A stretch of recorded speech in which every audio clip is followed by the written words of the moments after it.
tribunal nouvelle plainte contre la figure anti-masque Mario Roy.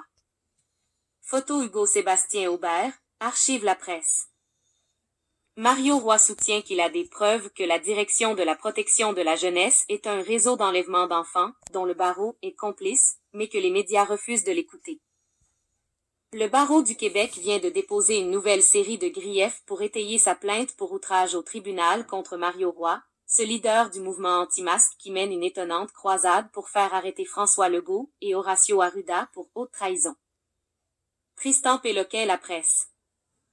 Monsieur Roy est dans le collimateur de l'ordre professionnel des avocats depuis des mois. Le syndic du barreau lui reproche d'exercer illégalement le métier d'avocat sans en avoir les compétences, en multipliant les avis juridiques donnés aux dizaines de milliers de personnes qui suivent sa page Facebook. Une ordonnance du juge Jean-Guy Dubois prononcée en mai 2018 lui interdit formellement d'agir de manière à donner lieu de croire qu'il est autorisé à faire des actes juridiques réservés aux avocats. Le leader anti-masque refuse cependant de s'y conformer et incite régulièrement son auditoire à défier les décrets sanitaires du gouvernement en affirmant qu'ils sont illégaux. Le barreau reconnaît lui-même éprouver de grandes difficultés à faire respecter la loi et les ordonnances des tribunaux que Mario Roy viole par le biais de ses pages Facebook. Vendredi, Monsieur Roy s'est présenté au Palais de justice de Montréal pour obtenir le report d'une procédure dans une cause d'outrage au tribunal à laquelle il fait face, en lien avec ses violations alléguées de l'ordonnance du juge Dubois. Prétextant que le chat de sa conjointe était tombé sur son ordinateur et l'a endommagé, ce qui le privait de l'accès au logiciel nécessaire pour rédiger sa requête, il a demandé un délai jusqu'au mois de janvier.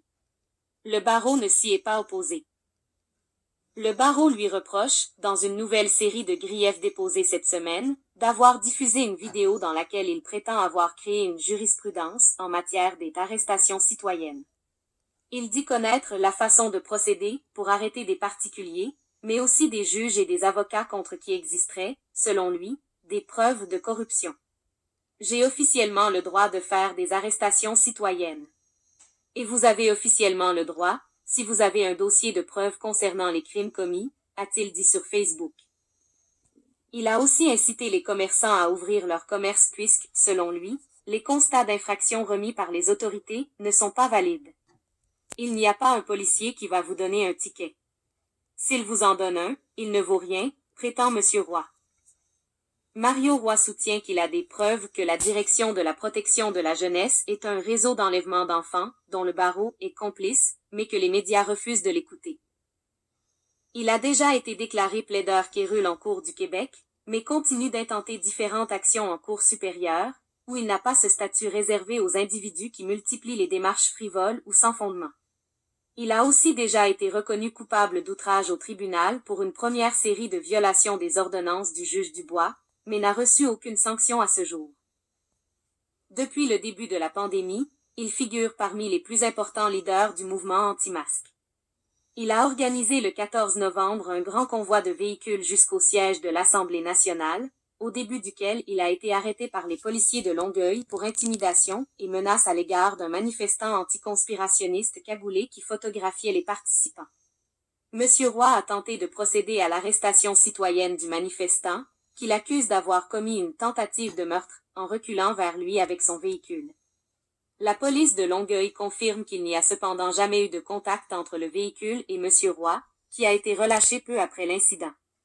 Il a plus tard été mis à l'amende lors d'une manifestation devant l'hôtel du Parlement, à Québec, où lui et d'autres participants refusaient de porter le masque et d'observer une distance de 2 mètres. M. Roy a dit qu'il était content d'avoir reçu un constat d'infraction et affirme qu'il le contestera en faisant témoigner François Legault et Horacio Arruda devant le tribunal pour qu'ils répondent des crimes qu'ils ont commis. Il est la figure de proue d'une aile plus radicale du mouvement de contestation, qui s'est scindé en deux après que Monsieur Roy eut accusé la Fondation pour la défense des droits et libertés du peuple et son président, Stéphane Blais, de dépenser comme un moron près de 500 000 $ récoltés en dons du public. Cette fondation a été créée pour mener des recours civils contre le gouvernement et ses mesures sanitaires. L'avocat constitutionnaliste Guy Bertrand, qui a rédigé un recours en son nom, s'est dissocié de l'organisation en affirmant que ses représentants tenaient des propos mensongers qui induisaient la population en erreur. Les deux factions du mouvement anti-masque ont conclu une trêve la semaine dernière. Mario Roy et Stéphane Blais ont annoncé sur Facebook que la fondation de M. Blais se contenterait désormais de mener des actions civiles contre le gouvernement, alors que l'organisation de M. Roy se chargerait du volet criminel, des actions visant le gouvernement.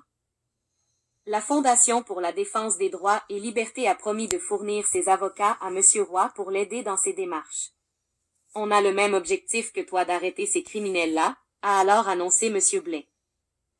M. Roy organise ce samedi un nouveau convoi de véhicules vers l'hôtel du Parlement et envisage de tenir des BBQ devant le domicile d'Horacio Arruda pour dénoncer les mesures sanitaires. Avec la collaboration de Louis-Samuel Perron, la presse. Infolettre.